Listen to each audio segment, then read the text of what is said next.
A Torre de Babel, segundo o Antigo Testamento, foi construída na Babilônia pelos descendentes de Noé, com a intenção de eternizar seus nomes. A decisão era fazê-la tão alta que alcançasse o céu. Esta soberba provocou a ira de Deus que, para castigá-los, confundiu-lhes as línguas e os espalhou por toda a terra. Vamos analisar o princípio e a motivação por trás dessa história.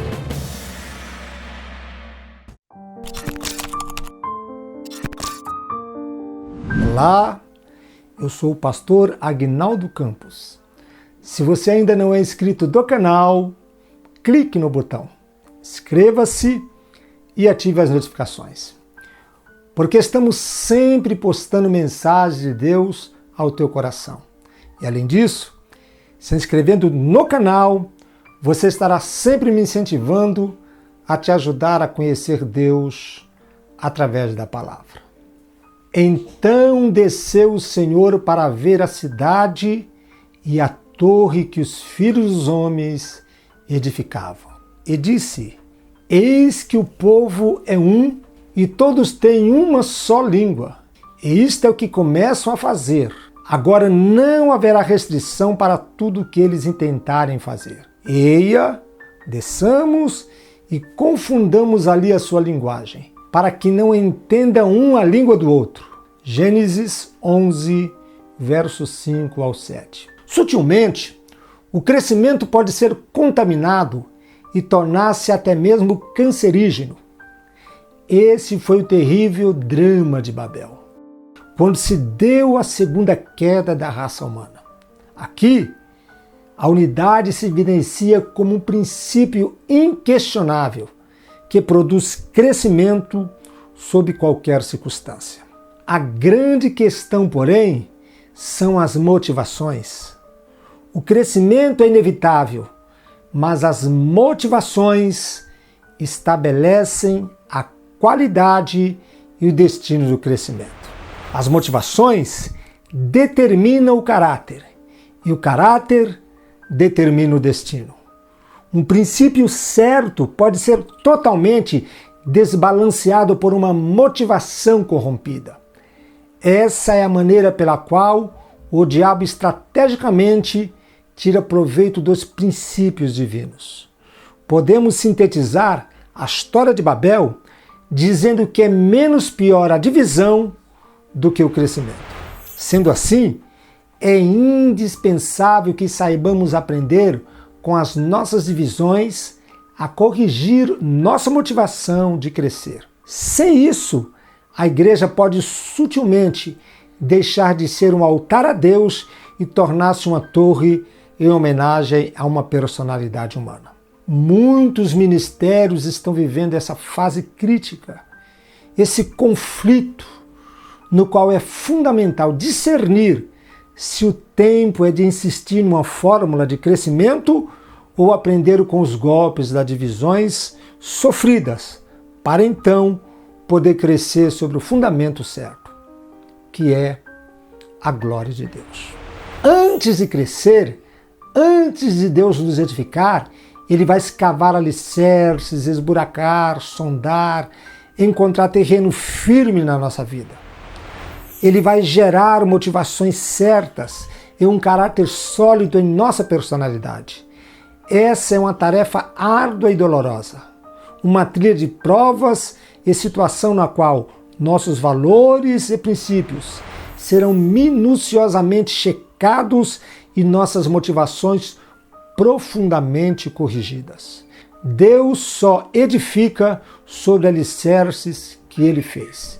Em Babel, presenciamos uma comunidade que estava edificando sobre um alicerce formado por motivações reprovadas.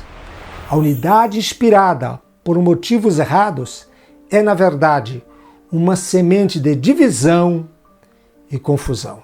É importante acrescentar que nem sempre o diabo é o autor da divisão. Deus também executa a divisão com um juízo que condena nossas motivações obscuras e corruptas. Vamos avaliar as motivações em Babel. Ele disse mais: eia, edifiquemos para nós uma cidade e uma torre cujo cume toque no céu, e façamo-nos um nome, para que não sejamos espalhados sobre a face de toda a terra. Gênesis 11, verso 4. Esse texto estabelece a plataforma motivacional dos moradores de Babel. Motivações erradas podem subitamente fragmentar o processo de crescimento. Esse versículo nos fala de 4 transgressões que compunham a motivação daquelas pessoas e fizeram a unidade resultar num processo condenado de confusão e dispersão. Edifiquemos para nós. Revela egoísmo e possessividade. Quando nos referimos à obra de Deus, a atitude interesseira de edificar é muito perigosa. A grande questão aqui não é o estilo de liderança, mas o espírito de liderança. Donos ou mordomos, servos ou senhores, pastores ou dominadores. Liderar é orientar, servir e cuidar. Motivacionalmente, qual é a nossa obra? Estamos servindo ou usando as pessoas?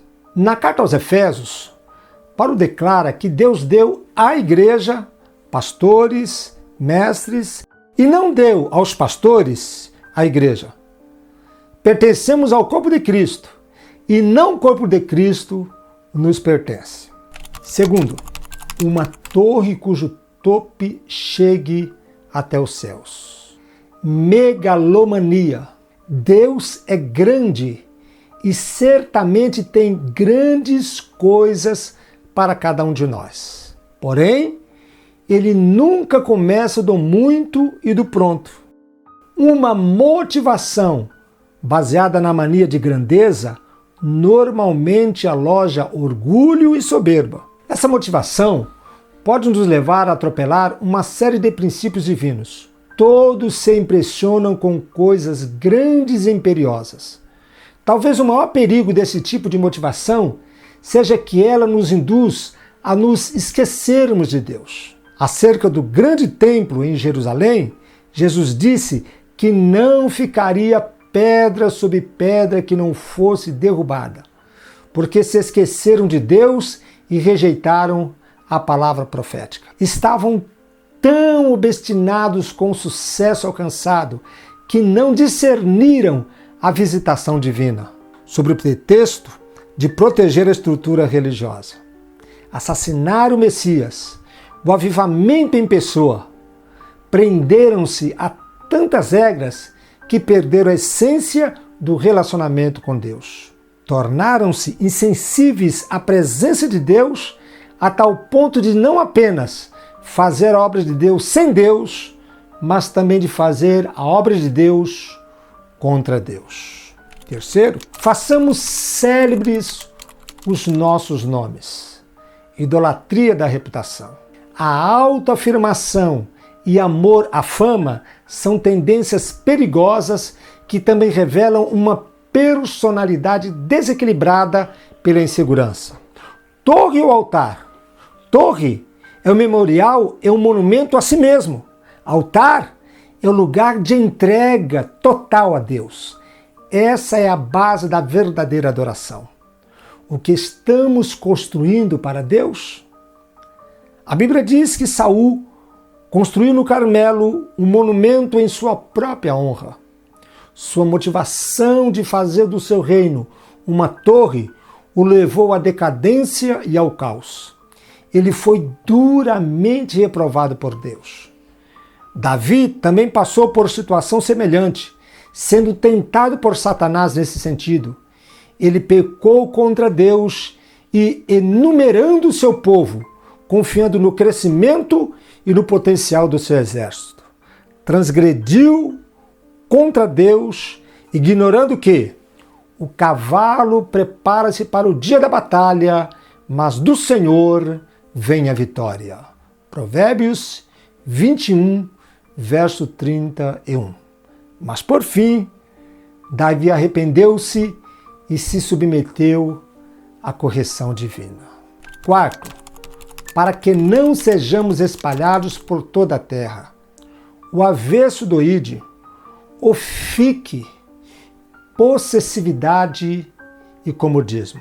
Essa atitude defensiva revela o fundo do coração daqueles homens. Eles estavam sendo fortemente inspirados por medo e insegurança. Uma motivação baseada na autoproteção pode fatalmente nos levar não a grande comissão, mas uma grande omissão. A intenção original de Deus para a terra é revelada no primeiro capítulo da Bíblia. Então Deus os abençoou e lhes disse: frutificai e multiplicai-vos, enchei a terra e sujeitai-a, dominai sobre os peixes do mar, sobre as aves do céu e sobre todos os animais que se arrastam sobre a terra. Gênesis 1, verso 28. A intenção de Deus era encher a terra. A intenção daquela comunidade era a de não encher a terra. Quando perdemos a meta de encher a terra com o conhecimento da glória de Deus, entram a confusão, a divisão e a falta de entendimento. Quando pecamos contra a responsabilidade de discipular as nações, estamos destruindo a qualidade do crescimento. O antídoto para essa toxina que adoeceu a motivação do homem em Babel só veio em Pentecostes, pelo ministério do Espírito Santo. A primeira coisa que o Espírito Santo fez foi quebrar os sofismas religiosos que alimentavam os preconceitos e o comodismo da igreja em relação aos gentios. A primeira mensagem de Pentecostes foi uma visão dos povos e línguas diferentes. Essa visão apostólica, missionária, teve seu auge com Paulo, o maior apóstolo dos gentios. A igreja primitiva manteve a qualidade do crescimento porque tinha uma marca registrada: a ousadia em testemunhar. Levaram o evangelho até os confins do mundo. A obediência ao ID é a chave para a unidade, entendimento e complementabilidade ministerial do corpo de Cristo. Deus te abençoe em Cristo Jesus.